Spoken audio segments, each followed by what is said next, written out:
Menu এখানে কিন্তু এটা মিক্স ভেজিটেবল দিয়ে একটা ডাল রয়েছে, এখানে মুগ ডালও রয়েছে, আর রয়েছে কিন্তু মসুর ডাল, আর রয়েছে একটা প্যান সাইজের ভাতটা এরকম আলাদা করে নিতে হবে, আর রয়েছে লঙ্কা, রয়েছে কিন্তু ডিম সেদ্ধ, আর এখানে রয়েছে কিন্তু সেই শঙ্কর মাছ। এর দেখো বিন্দাস শঙ্কর মাছ, মাংসের মতো করে খাবো, অনেক দিন পর খাবো, প্রায় 20 বছর পর।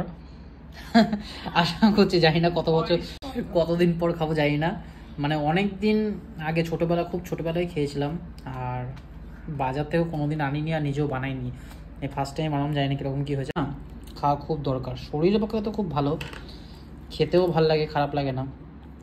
যাই হোক, এটা খাই, একদম কিচ্ছু নেই এটার মধ্যে, অল্প হলুদ রয়েছে, অল্প নুন রয়েছে, আর কিচ্ছু নেই, অল্পই ভাত নিয়েছি, কিন্তু খাওয়ার দাওয়ার অনেক রয়েছে, ডিম রয়েছে, লঙ্কা রয়েছে, ডাল রয়েছে, ভাত রয়েছে, মাছ রয়েছে, এক্সট্রা ভাত লাগলে কিন্তু ভাতও রয়েছে এখানে। মাছ, শঙ্কর মাছ দিয়ে কিন্তু আজকে ভাত খাবো। গ্রেভিটা জাস্ট দেখো, মাংসের মতো কিন্তু পুরো হয়েছে গ্রেভিটা, জাস্ট অল্প একটু গ্রেভি দিয়ে আর একটু আলু নেব, আলু দিয়ে একটু খেয়ে দেখতে হবে কেমন কি বানিয়েছি। অনেকদিন পরে একটু ধনেপাতা দেওয়াতে দেখো টেস্ট ধনেপাতার আসবেই।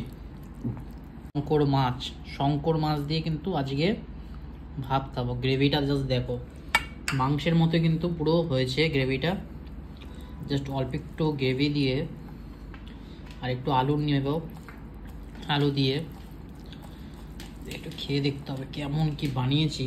অনেকদিন পরে একটু ধনেপাতা দেওয়াতে দেখো টেস্ট ধনেপাতার আসবেই, চিবিয়ে খাওয়া যাবে, দারুণ লাগে। এটা ছোটোবেলা অনেক খেতাম, মামিরা বানাতো, মামিদের হাতে খেতাম, এখন নিজে বানিয়ে নিজেই খাচ্ছি।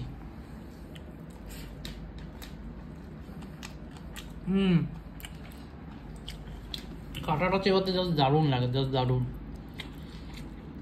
মাছটার তেল দেখেছো কতটা তেল, দারুণ দিয়েছে মাছটা। উনি বলছিল ফ্রেশ মাছ আজকে এনেছে, সেজন্য ভাবলাম মাটন না নিয়ে এই শঙ্কর মাছই নিই, শঙ্কর মাছই খাই আজকে। সত্যি দারুণ, পুরো মাংসের মতো। তোমার সাথে রান্নাটাও শেয়ার করলাম আর খাওয়াটাও শেয়ার করছি। দেখো কত সুন্দর, একদম টাইট, কাইন্ডটা একটু কাতলা কাতলা মাছের মতোই, কিন্তু বেশ ভালো। যাই হোক, ভিডিওটা কেমন লাগলো জানাতে ভুলো না কিন্তু, আর রান্নাটা কেমন লাগলো কখনো করে দেখো, খেয়ে দেখো, বেশ ভালো লাগবে।